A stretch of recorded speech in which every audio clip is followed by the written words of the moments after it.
어리석은 인간, 하나님의 기대, 그런 제목입니다. 자, 오늘 성경은 어리석은 인간과 그 인간에게 하나님은 또 기대를 걸고 있는 그것이 바로 오늘 본문입니다. 자, 이스라엘의 초대 왕 사울의 생애의 시작과 끝은 어땠을까? 매튜 헨리는 제1대 사울왕의 시작과 끝을 이렇게 묘사하고 있습니다. 사울의 생애의 아침은 고요하고 화창하다. 정오는 구름이 끼고 또 찌부레했다. 오후는 춥고 어둡고 날씨는 험악했다. 사울의 생애의 저녁은 절망의 벼락, 천둥치고 비가 맞고 자멸적인 음침함으로 무시무시했다.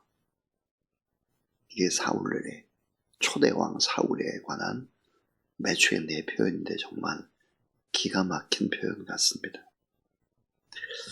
자, 그의 인생은 은혜로 시작을 합니다. 은혜, 하나님의 은혜. 그러나 죄의 삭스로 처참한 죽음과 몰락으로 끝이 나고 마는 것입니다. 자, 오늘 본문은 제1대 왕 사울왕 삶의 오리엔테이션인데요. 여기서 우리는 몇 가지 교훈을 얻고자 합니다. 그 첫 번째 교훈입니다. 자, 어리석은 인간의 기도에 응답해 주시는 하나님 있습니다.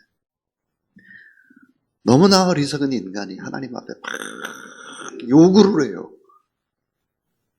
그러는 하나님은 또 마지못해서 그 요구에 응답을 주시는 거죠. 왕을 달라고 애걸복걸하는 인간들의 기도가 줄기차게 이어졌습니다. 자, 하나님을 만왕의 왕으로 삼으면 참 좋을 텐데 예수 그리스도를 만왕의 왕으로 삼고 그분이 내 심령 가운데 중심에 왕좌에 계셔서 나를 통치하고 다스리면 참 그것보다 더 좋을 게 없을 텐데 만주의 주로 믿고 살아가면 좋을 텐데 왕을 달라고 요구를 합니다. 그래서 사무엘을 통해서 그 일은 하나님이 원하는 일이 아니라고 아무리 설명을 해도 인간들은 목청을 높입니다. 우리에게도 왕을 주세요. 다른 나라처럼 왕을 주세요.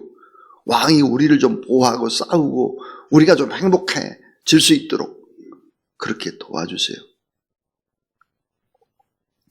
자, 사무엘상 8장 21절 22절 어제의 말씀입니다.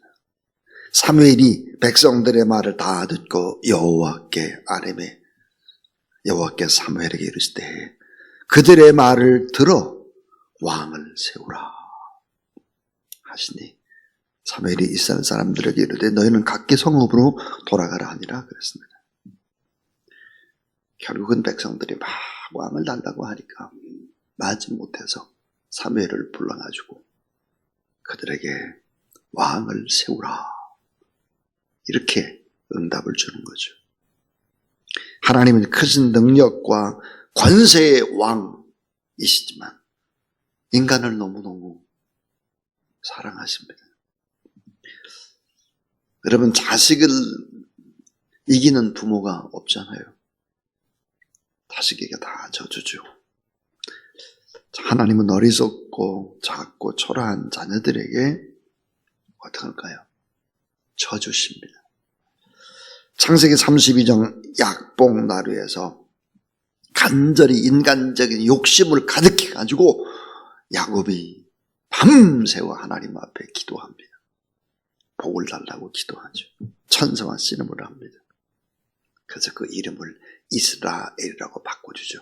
이스라엘, 그 뭐야? 하나님과 겨누어 이겼다. 하나님과 싸워서 이겼다. 말이 안 되는 소리. 어떻게 전능하신 하나님과 인간은 싸워서 이길 수 있습니까? 이스라엘.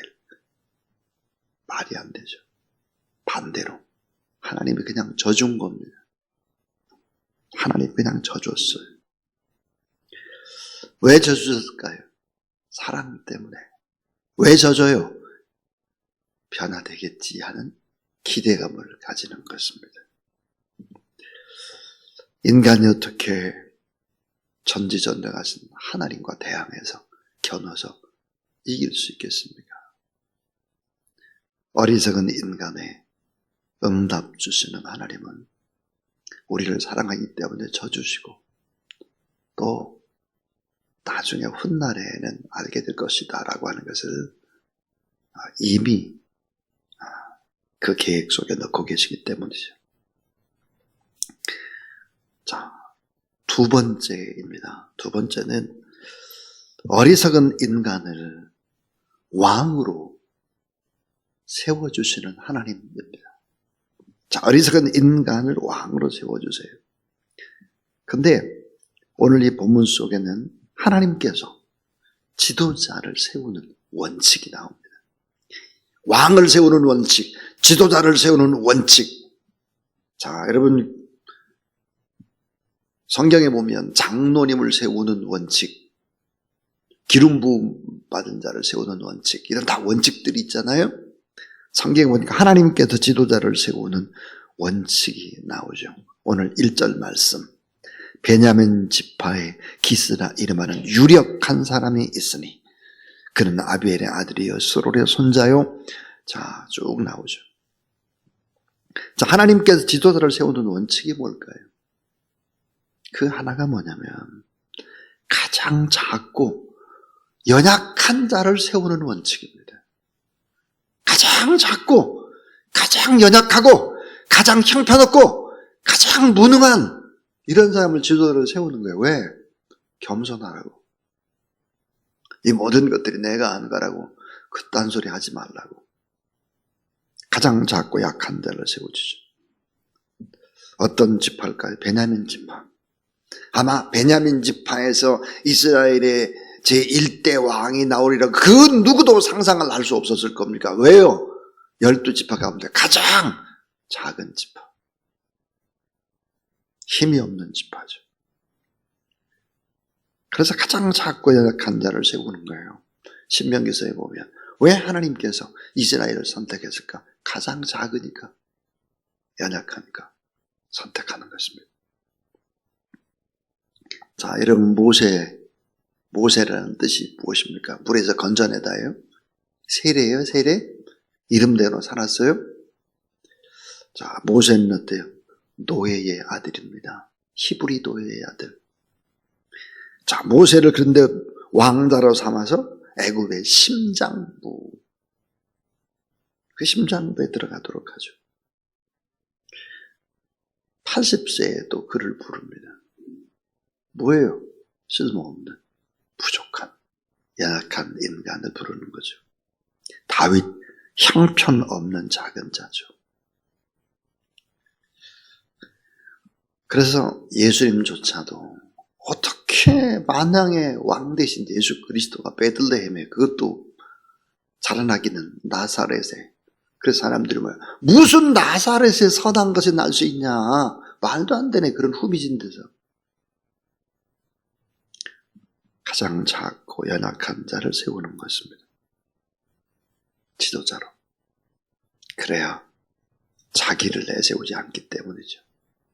그래서 사울을 선택한 거예요. 또 하나의 선택하는 원칙이 있습니다. 그게 뭘까? 준수한 자를 세우는 원칙입니다. 준수했다 그랬어요.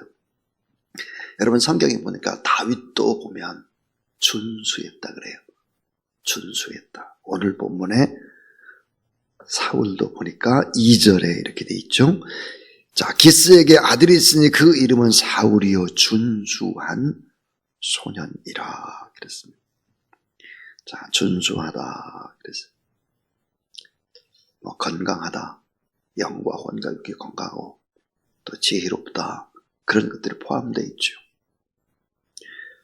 그 다음에 하나님께 지도자를 세우는 원칙이 뭘까? 그것은 아주 어린아이같이 순종하는 자를 세웁니다. 어린아이같이 순종하는 자를 세우죠. 오늘 3절과 4절에 보니까 사울의 아버지가 암나기를 잃어버려요.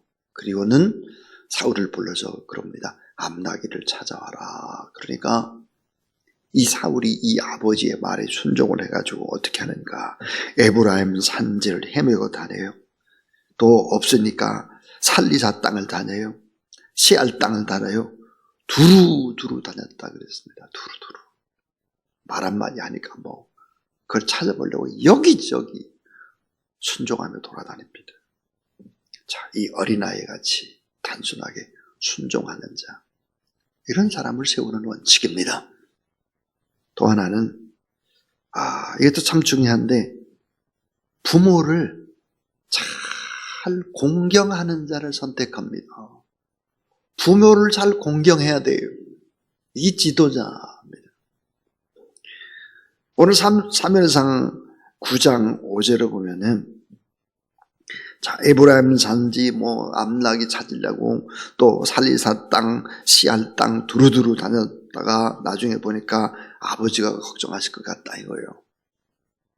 나기보다도 아버지가 걱정하실 것 같으니까 돌아가자. 5절에 그래요. 자, 5절 중간절에 그렇게 됐죠. 내 아버지께서 암락이 생각은 고상하고 우리를 위해 걱정하실까 두려워하노라 하니 그랬습니다. 부모에게 순종하고 부모를 잘 공경하고 부모를 깊이 생각하는 사람, 이런 사람들을 지도자로 세워야 된다 하는 거예요. 그 다음에 또 하나는요, 관대한 성품을 가진 자입니다. 성품이 관대해요. 너그러워요. 그래서 선지자에게 묻고 선지자에게 예물을 준비하고 오늘 본문에 그런 말이 나오죠. 근데 보니까 하나님께서 지도자를 세우는 원칙에 맨 마지막 제일 중요한 게 뭘까? 하나님과의 관계를 잘하는 자예요. 하나님과의 관계를 잘하는 자였습니다. 사무엘상 9장 17절에 보니까 사울이 하나님과의 관계도 잘해요. 자, 다시 한번 볼까요?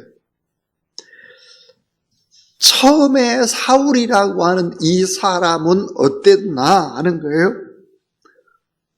하나님이 지도자를 세우는 원칙, 가장 작고 약한 자, 준수한 자, 어린아이같이 순종하는 자, 부모를 잘 모시는 자, 관대한 성품을 가진 자, 하나님과의 관계를 잘하는 자가 누구였느냐?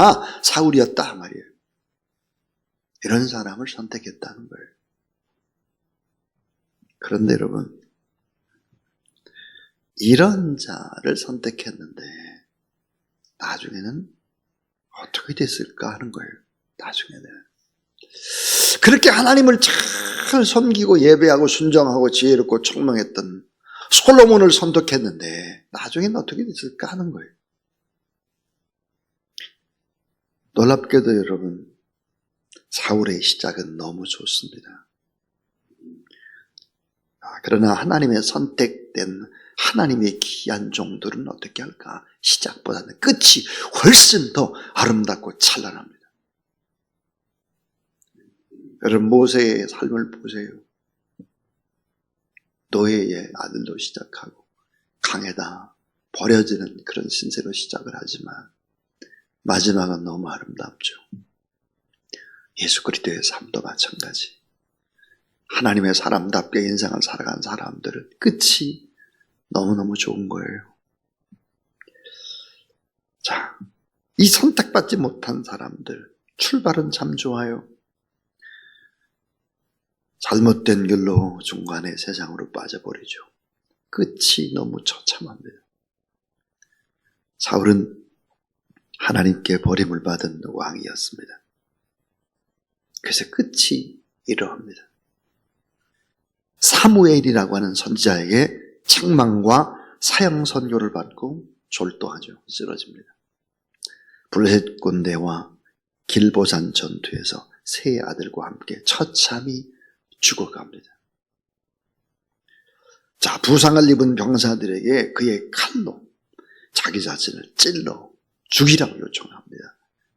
내가 어떻게 블레셋 이방인들에게 죽겠냐? 너희들이 나를 찔러 죽여라 그럽니다. 결국은 안 되니까는 자기 칼로 자결한 후에 적군에 의해서 그 적신이 벳산 성벽에 못 박히는 것입니다. 시작과 끝. 너무 좋아요, 시작이. 끝이 너무 나빠요. 나라는 패해요. 왜 이런 일들이 일어날까 하는 거, 왜? 마지막 세 번째입니다. 어리석은 인간에게 하나님이 원하시는 것이 있습니다. 어리석은 인간을 왕으로 세우고 기대를 가지고 그 사람에게 보는 것이 딱 하나예요. 딱 하나. 그 딱 하나가 뭘까요? 그것은 하나님을 경외하는 거예요. 하나님을 경외하고 하나님을 섬기고 교만하지 않고 자신의 연약함을 알고 부족함을 인정하고 하나님 앞에 나와서 회개하고 가슴을 치고 이게 내 문제고 내가 이런 연약한 사람입니다. 하나님이 나를 도움 주지 않으면 저는 하루도 살 수 없습니다. 이렇게 하라는 거예요. 이렇게. 참 인간이 얼마나 교만한지. 수중에 좀 돈이 있고 몸도 건강하고 뭐가 잘 된다 싶으면 얼마나 교만한지 몰라요. 자, 여러분 사울이 얼마나 무지막지하게 타락을 하는지 아시죠? 하나님을 경외하지 않아요. 자기 맘대로 해요. 기름 부음 받은 다윗이 자기 사위 아닙니까? 이 다윗을 죽이려고 하는데 성경에 보니까 다윗을 몇 번이나 죽이려고 할까? 세세히 찾아봤더니 9번입니다. 9번. 9번을 죽이려고 하는. 자, 특별히 다윗이 이제 신실한 사람이기 때문에 다윗을 숨겨주고 다윗을 도와주었다라는 이유로 아히멜렉 일가와 제사장들, 하나님의 종들이에요. 아히멜렉 일가와 제사장들 85명을 죽여버립니다. 3일상 22장 9절에서 보면 주의 종들을 죽여버린 거예요. 전쟁의 진지에서 자기가 급하니까 제사장 역할을 자기가 해버린 거예요. 이건 완전히 하나님 앞에 하나님과 관계가 와장창 깨져버린 거예요. 와장창 다. 이러한 엄청난 일들. 하나님을 경외하지 않습니다. 하나님을 섬기지 않습니다. 얼마나 교만한지 제사장 역할을 자기가 하려고 합니다. 주의 종들을 대적합니다. 결국은 그뿐 아니죠. 주의 종 대적할 뿐만 아니라 신접한 여인을 가까이 하는 데까지 갑니다. 결국은 와장창 망하는 거예요. 살아가는 여러분, 아무리 바쁘고 힘들고 어렵고 할지라도 하나님 앞에 나와서 말씀을 받고 예배드리고 내 삶을 성찰하고 하나님과 나와의 관계를 조율하는 것이 얼마나 중요하냐 이거예요. 얼마나. 너무 중요한 거죠. 이것을 잃어버리면 온통 인생의 마지막은 와장창 무너져 버린다라고 하는 것이 성경입니다. 성경. 이것이 또 사실입니다. 우리가 어떻게 살아야 될까? 어리석은 인간, 하나님의 기대. 어리석은 인간의 기도에 하나님이 어때요? 져주세요. 응답해 주세요. 그래, 알았다. 내가 너를 사랑하니까 내가 져주겠다. 동시에 하나님이 우리에게 주시는 것이 뭘까요? 자유의지입니다. 자유의지. 자유의지를 주셔서 사랑으로 감동시키고 사랑으로 따라오도록 해야지. 하나님이 그런 방법이에요. 하나님이 무조건 무서워서 공산주의처럼 권력으로 해가지고 따라와 그럼 따라오고 뭐 이런 분이 아니세요. 스스로 우리가 결정하고 스스로 할 수 있는 권한도 주신다고요. 그런데 그 우리의 권한을 책임 있게 잘 사용하지 않으면 안 된다. 어리석은 인간을 왕으로 세우시고 기대를 겁니다. 그리고 처음에는 잘 나갑니다. 나중에 이 관계가 깨지죠. 하나님과의 관계가 깨지게 되면 모든 부분들에 있어서 문제가 터지기 시작을 합니다.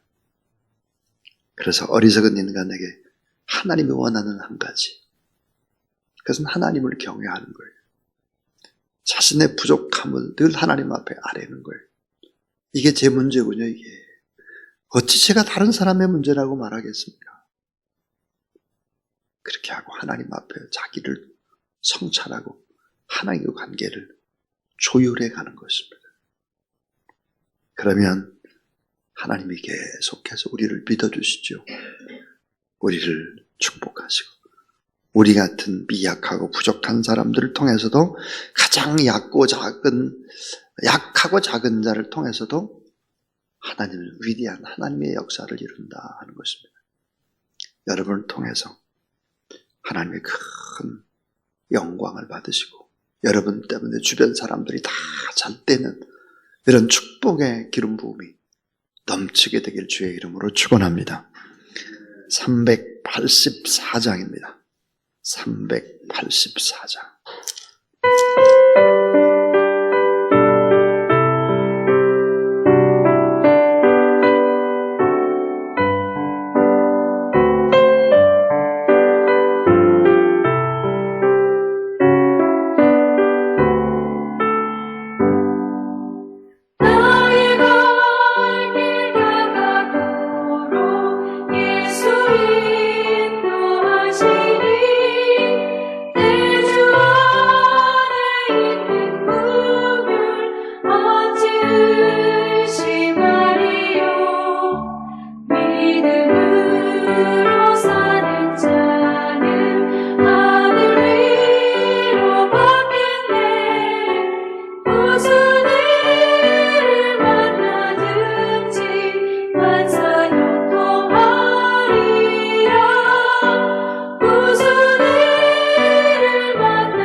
주 예수 그리스도의 무한하신 은혜와 어리석은 인간을 믿어주시고 부르짖어 기도할 때 응답 주시고 오래오래 참고 기다리시는 하나님의 놀라운 사랑하심과 성령의 능력과 거룩한 역사하심이 이 새벽에도 하나님의 살아계신 전에 나와서 말씀을 받고 우리 스스로를 십자가 앞에서 돌아보고 더 하나님과 아름다운 관계를 조율하고 더 많은 영혼들을 위해서 중보 기도하는 귀한 하나님의 사람들, 머리 위에 기도 제목 가운데, 가정 가운데, 자녀 가운데 하는 모든 이들 가운데 이제부터 영원토록 함께 하옵시기를 간절히